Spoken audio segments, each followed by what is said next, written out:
Gary Charrier, IT. David Chatelaine, lead engineer. Jordan Olivier, service technician. Alright guys, we're going to do a presentation on social and professional guide for Americans doing business in Saudi Arabia. So some of the key points that I'm going to cover for y'all are social customs, your etiquette in a business setting, religious beliefs, and value systems. Now, when it comes to the greetings themselves, haptics are a big part of the Arab culture. So that's the relationship when you first introduce yourself, that you make with that person, that forms that bonding, that trustful relationship. So when as an American or a foreigner coming in, you always want to make sure to address the elders first with the Saudis. That's one of the big things of superiority and whatnot that they really see important. Now the handshake. Making that first introduction with the handshake, right hand only. If you try to use your left hand, it's a sign of disrespect, and it's also known as the toileting hand. So, as far as eating food, anything like that, everything is done with the right hand. The left hand is only reserved for that.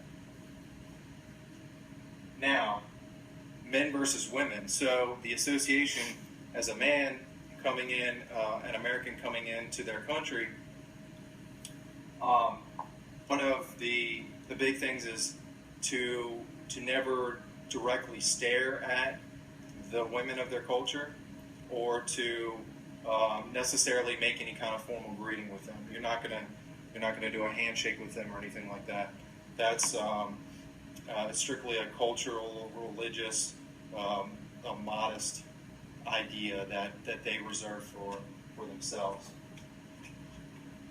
So the use of appropriate titles. One big thing you always want to make sure and say is their title first, whether it's Dr., Mr., Mrs., and so on. And then bin is used as a son of. So their descendants, their genealogy is going to be the son of whatever their name is. Now the al, whenever you see al, that's an identifier. So it'll say al-Ahmad or al-Ahmad al-Hajjad or something, or Habad. That actually, the first word you take is the identifier. So you would say Dr. Al-Ahmad. You wouldn't say the full portion, but you wouldn't shorten it any further. So use of appropriate titles is a big deal. All right, so personal space. One of the big things that's different from us and their culture and the Arab culture is personal space. The talking distance is actually going to be much less than what we're used to. It's less than an arm's length. So you might be talking within a foot from an Arab, and that's what they're used to.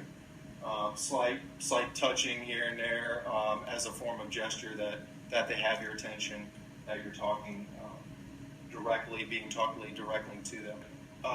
With friendship, they actually they're as a male and a male, you might see two males holding hands in the middle of the street. That's showing their friendship, their relationship. It's not a sexual preference thing. It's just simply being friends, and that's very common there. And also, whenever you're talking with an Arab, don't lean away or don't back away or step away when in a conversation. That also is a sign of disrespect, showing that you don't have their attention. All right, so communication style. When coming into the country, you have to have a sponsor, also called a wakil. That sponsor will actually set up meetings, guide you to different places where you can or can't go into the country. Now, the indirect approach, whenever communicating with an Arab, always have to use an indirect approach and not a direct approach. So much of their communication style is nonverbal. They will communicate with gestures, small gestures, not anything over extravagant. That's definitely a don't. You don't want to do like a South Louisiana, yelling at your neighbor type thing. It's definitely going to be more simple gestures, close communication type stuff. Paralanguage. Paralanguage is the tone, rate, pitch, or volume of your voice when you're talking. So they see different tone values, different raises in pitch, heightened expression. That's part of that communication process for them. And silence is also very valued because it shows that you're contemplating what they have to say.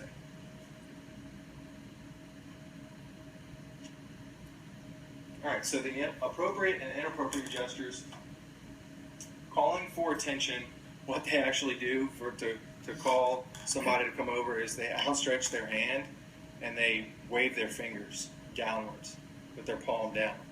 So that's showing that they're calling the attention.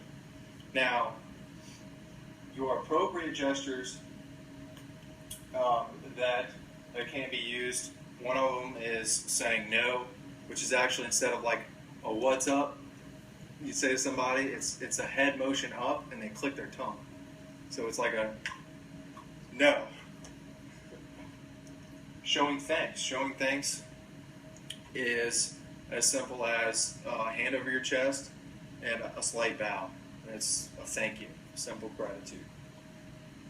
Inappropriate gestures now, the A-OK, the simple going up and down, what we would say is, yeah, that's perfect or okay to somebody, that's actually a form of the evil eye in their religion or their culture. Attire, as a foreigner, you would wear a dark suit.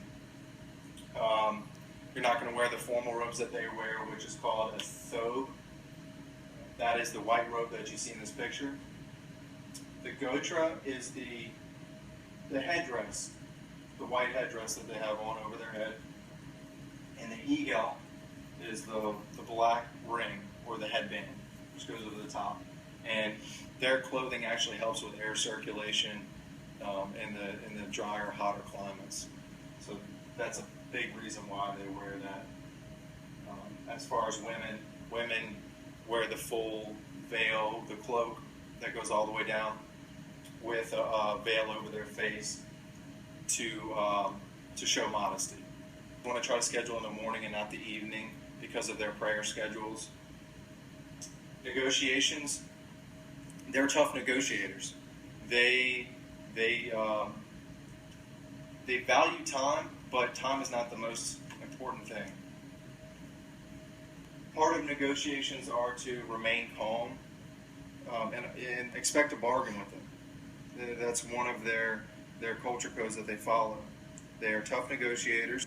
With the meeting, expect frequent interruptions.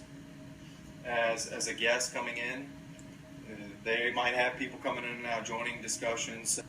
The inshallah, that is actually a saying. It means God willing. So part of that meeting expectations and schedule, they put God first. For Isha, that is their prayer time.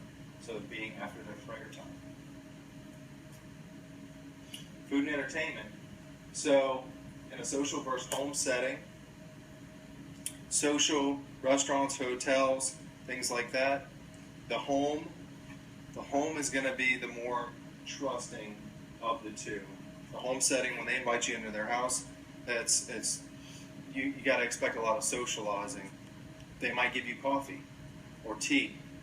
It is a sign of disrespect if you don't take the coffee or tea. And that is definitely a big thing with them. And it shows friendship. Whenever you enter their house, definitely remove your shoes before you walk on the carpet, anything like that. That's a big thing with them as well. And you, like you said, you always greet your elders first.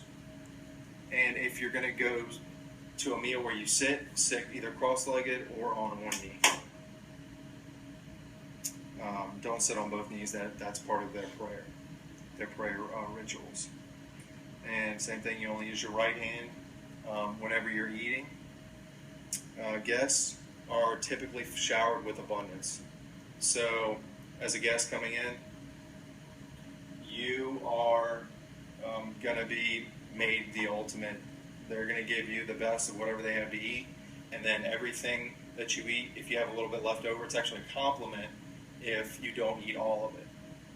If you leave a little bit left, it shows that they've had an abundance for you, and you couldn't finish it all, basically. Alcohol is completely forbidden. No alcohol, don't bring it as a gift, anything like that. Common foods are lamb. Lamb is the big one. Pork, they don't eat pork. It's part of their religion. And that would be mainly most of your restrictions. Dark pita bread is part of their big diet as well. So gift giving. Don't initially give them a gift. You can give them something as a small thank you towards the end. No flowers or anything like that. That's typically women to women. Maybe something sentimental, something small. And don't admire their possessions. They don't like it when you look at anything that they have and notice it. They don't like the materialistic or egotistic aspect of anything. They're big against that with their culture. Religious beliefs. You have your religion, belief systems, and business activities. So religion, they are Islam. They are 100% Muslim. Like we said before, they focus on the Quran, which is their Bible. And their flag is actually in the background. So Islam actually means submission to God in Arabic.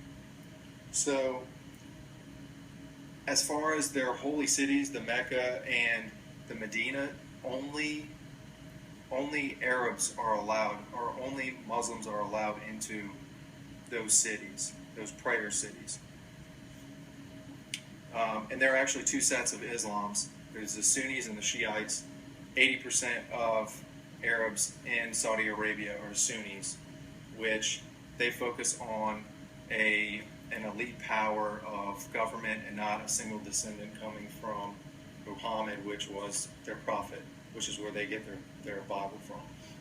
So Muhammad had in the Quran guidelines as far as your clothing, your food, your relationships, your women, your role with your women, your charity, education, business, all these different things that comprises their culture and their religion and what they focus on. And actually the flag itself means that there is no God but God and Muhammad is their messenger. So that's what their flag actually symbolizes.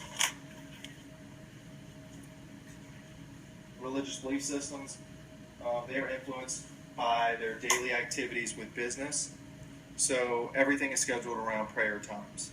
They pray 5 times a day at dawn, noon, afternoon, sunset, and evening. And actually that time is listed on the newspaper every day. So you're able to see that and know when to focus on that. Everything is closed on Friday because that's their Muslim, their religious holiday. So that, like I said before, that two-day weekend is actually Thursday and Friday. So business activities, religious holidays, they have the Ramadan. It's the 9th month of their Islamic calendar. So during that time, those 10 days, they actually have to fast from dusk to dawn. There's no eating, drinking, cigarettes, gum chewing, anything like that. And why that is because they're trying to get rid of bad habits. Foreigners, as a foreigner coming in, you must follow these rules in the public. At the end, towards sunset, though, they are allowed to eat. And all the families and friends gather together and actually break the fast. And it's called Iftar. That's all I have for you. You have any questions? Good? All right.